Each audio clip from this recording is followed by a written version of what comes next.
करती हूं आपका DS4 न्यूज पर। लेटरल एंट्री यूपीएससी रिक्रूटमेंट में। जी हाँ, ये लेटरल एंट्री है क्या और यूपीएससी में आखिर जिस तरीके से भर्ती होती थी वैसी भर्ती क्यों नहीं कर रहे हैं? लेटरल एंट्री के जरिए क्यों भर्ती कर रहे हैं? और लेटरल एंट्री के जरिए आखिर पिछड़े वर्गों के आरक्षण के अधिकार पर कैसे प्रहार हो रहा है, पूरा खेल आपको भारतीय जनता पार्टी का समझाएंगे। लेकिन सबसे पहले अगर आपने चैनल सब्सक्राइब नहीं किया है तो फटाफट कर लीजिए और वीडियो को अंत तक देखिए।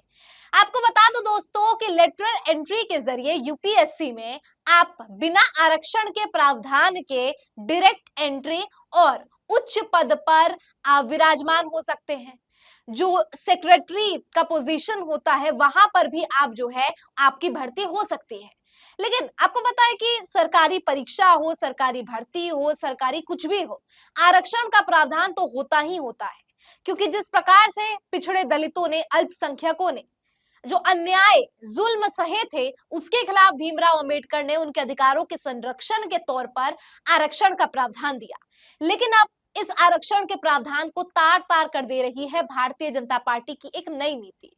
इसके तहत यूपीएससी में सीधा यानी लेटरल एंट्री मिलेगी, कोई आरक्षण का प्रावधान नहीं होगा। तो आखिर आरक्षण पर किस तरीके से प्रहार है, आज आपको इस वीडियो में यही समझाएंगे। राहुल गांधी की ट्वीट से शुरुआत करते हैं वीडियो की।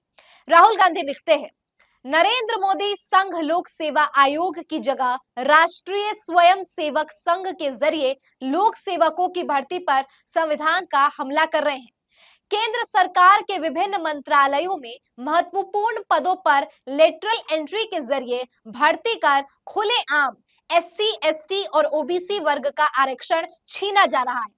मैंने हमेशा कहा है कि टॉप ब्यूरोक्रेसी समेत देश के सभी शीर्ष पदों पर वंचितों का प्रतिनिधित्व नहीं है। उसे सुधारने के लिए बजाय लेटरल एंट्री द्वारा उन्हें शीर्ष पदों से और दूर किया जा रहा है। ये यूपीएससी की तैयारी कर रहे प्रतिभाशाली युवाओं के हक पर डाका और वंचितों के आरक्षण समेत सामाजिक न्याय की परिकल्पना पर चोट है। चंद कॉरपोरेट के प्रतिनिधि निर्णायक सरकारी पदों पर बैठकर क्या कारनामे करेंगे, इसका ज्वलंत उदाहरण सेबी है, जहां निजी क्षेत्र से आने वाले को पहली बार चेयरपर्सन बनाया गया। प्रशासनिक ढांचे और सामाजिक न्याय दोनों को ठेस पहुंचाने वाली इस देश विरोधी कानून का इंडिया मजबूती से विरोध करेगा। यहाँ पर राहुल गांधी ने ये बात कही है कि कैसे आरएसएस के मानसिकता वाले लोगों को यूपीएससी के लेटरल एंट्री के जरिए भर्ती किया जाएगा और अगर सरकार के मिलीजुली मानसिकता वाले लोग उच्च पदों पर विराजित होंगे तो उन लोगों का इस्तेमाल उसी प्रकार से किया जाएगा जैसे सरकारी एजेंसियां ईडी, सीबीआई का प्रयोग भारतीय जनता पार्टी विपक्ष को दबाने के लिए करती है। इसके संदर्भ में अखिलेश यादव ने जो लिखा है वो भी एक बार पढ़ लीजिए। अखिलेश लिखते हैं, भाजपा अपनी विचारधारा के संगी साथियों को पिछले दरवाजे से यूपीएससी के उच्च सरकारी पदों पर बैठाने की जो साजिश कर रही है, उसके खिलाफ एक देशव्यापी आंदोलन खड़ा करने का समय आ गया है। यह तरीका आज के अधिकारियों के साथ युवाओं के लिए भी वर्तमान में भविष्य के उच्च पदों पर जाने का रास्ता बंद कर देगा। आम लोग बाबू व चपरासी तक ही सीमित हो जाएंगे। दरअसल ये सारी चाल पीडीए से आरक्षण और उनके अधिकार छीनने की है। अब जब भाजपा ये जान गई है कि संविधान को खत्म करने की भाजपाई चाल के खिलाफ देश भर का पीडीए जाग उठा है, तो वो ऐसे पदों पर सीधे भर्ती करके आरक्षण को दूसरे बहाने से नकारना चाहती है। भाजपा सरकार इसे तत्काल वापस ले, क्योंकि ये देश हित में भी नहीं है। भाजपा अपने दलीय विचारधारा के अधिकारियों को सरकार में रख कर मनमाना काम करवाना चाहती है। सरकारी कृपा से अधिकारी बने ऐसे लोग कभी भी निष्पक्ष नहीं हो सकते। ऐसे लोगों की सत्यनिष्ठा पर भी हमेशा प्रश्न चिन्ह लगा रहेगा। देश भर के अधिकारियों और युवाओं से आग्रह है कि यदि भाजपा सरकार इसे वापस न ले तो आगामी 2 अक्टूबर से एक नया आंदोलन शुरू करने में हमारे कंधे से कंधा मिलाकर खड़े हो। सरकारी तंत्र पर कॉरपोरेट के कब्जे को हम बर्दाश्त नहीं करेंगे, क्योंकि कॉरपोरेट की अमीरोवादी पूंजीवादी सोच ज्यादा से ज्यादा लाभ कमाने की होती है।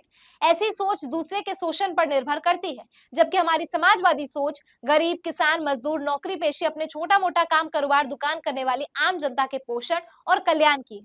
ये देश के विरुद्ध एक बड़ा षड्यंत्र है। अखिलेश ने भी वही बात दोहराई है जो राहुल गांधी कह रहे हैं कि कैसे कॉरपोरेट्स और निजीकरण के जरिए आम आदमी के पेट पर चोट किया जा रहा है। गरीबों, मजदूरों, पिछड़े वर्गों, इन तमाम लोगों को शोषित करके कॉरपोरेट अपनी सरकारी जगह बना रही है। इस पर अखिलेश ने कहा है। अब इसको लेकर नगीना से सांसद चंद्रशेखर आजाद क्या कह रहे हैं वो देख लेते हैं, क्योंकि वो दलितों के नेता है। अखिलेश यादव की बात करूं तो वो पीडीए के नेता के रूप में उभरे हैं। इससे पहले वो यादव के नेता के रूप में थे। राहुल गांधी तो पूरे जननायक के रूप में उभरे हैं, लेकिन चंद्रशेखर आजाद क्योंकि खुद दलित समुदाय से आते हैं, तो ऐसे में वो बेहतर समझा पाएंगे कि ये क्या पूरा का पूरा प्रावधान है। चंद्रशेखर लिखते हैं, परम पूज्य बाबा डॉक्टर साहब अम्बेडकर जी प्रतिमा के सामने सिर झुकाकर संविधान को माथे पर लगाने वाले प्रधानमंत्री मोदी और उनकी सरकार उसी संविधान की किस कदर हत्या करती पर तुली है। लेटरल एंट्री का ये नोटिफिकेशन इसका जीता जागता उदाहरण है। केंद्र सरकार द्वारा अपनी विचारधारा के 45 लोगों को बिना कोई परीक्षा पास किए बैकडोर से मंत्रालयों में बैठाने के लिए एक बार फिर से विज्ञापन निकाल दिए गए हैं, जिसमें किसी भी पद पर कोई आरक्षण नहीं है। लेटरल एंट्री के जरिए भरे जाने वाले इन पदों में 45 ज्वाइंट सेक्रेटरी, डायरेक्टर और डिप्टी डायरेक्टर है। अगर यूपीएससी परीक्षा के माध्यम से इन 45 आईएएस की नियुक्ति करते तो उसमें एससी, एसटी, ओबीसी वर्गों का आरक्षण होता, यानी 45 में से करीबन 23 अभ्यर्थी दलित, पिछड़ा और आदिवासी वर्गों से चयनित होकर आते। लेकिन आरक्षण और संविधान विरोधी केंद्र की भाजपा सरकार ने चोर दरवाजे यानी बैकडोर से खास जाति और विचारधारा के चहेतों पर मंत्रालयों ने बैठाने का प्रबंध कर लिया है। गौरतलब हो कि पहला मौका नहीं है। इससे पहले मोदी सरकार लेटरल एंट्री के नाम पर विभिन्न मंत्रालयों में ज्वाइंट सेक्रेटरी, डिप्टी सेक्रेटरी व डायरेक्टर के पदों पर 2017 से 2023 के बीच लगभग 52 नियुक्तियां कर चुके हैं और कोई आरक्षण नहीं दिया गया। बिना परीक्षा सीधे राजनीतिक सरपस्ती के चलते नियुक्ति मिल गई। अब एक बार फिर से 45 पदों पर विज्ञापन आया है। इसीलिए कहा जा सकता है कि इन पदों की अघोषित योग्यता ही है अभ्यर्थी संघ से जुड़ा हो और राजनीतिक तौर पर भाजपा की विचारधारा लिए काम करता हो। ओबीसी, एससी, एसटी में जबरन क्रीमी लेयर खोजने वाले माननीय न्यायमूर्ति और केंद्र सरकार से सवाल है कि इन पदों पर इस वर्ग पर तथाकथित क्रीमी लेयर कहां चला जाता है। भीमराव आर्मी और आजाद समाज पार्टी संविधान विरोधी बैकडोर एंट्री का संसद से लेकर सड़क तक पुरजोर विरोध करेगी। तो ये प्रतिक्रिया जो है विपक्ष के नेताओं ने साझा की है।